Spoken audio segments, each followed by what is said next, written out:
In this video, I'm going to teach you how to add schema markup in WordPress website.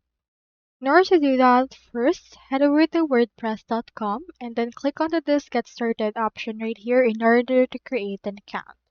Now, if you already have one, just proceed to click on this login and then create your website from there.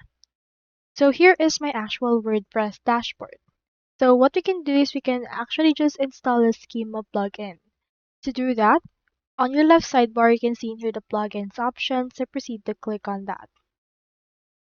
In here, you can see a number of plugins that you can actually install, but we're looking for schema markups. So some recommendations for that are Yoast SEO, Rank Math, Schema Pro that are actually dedicated to schema.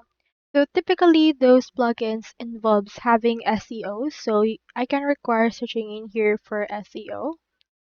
And then you can see in here some plugins that can actually have some schema markup, like this one that I have mentioned earlier. So proceed to click on any which one that you want. For example, I have in here this rank math.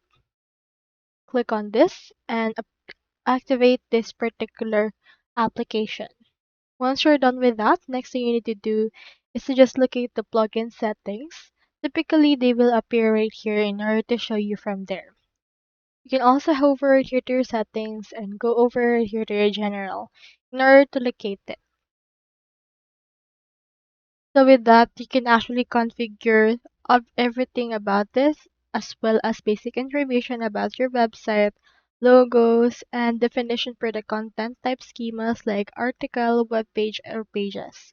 You can also edit specific post or page with schema plugins provided in any section or tab that it has. So that's all there is today, and I hope this video helped you out.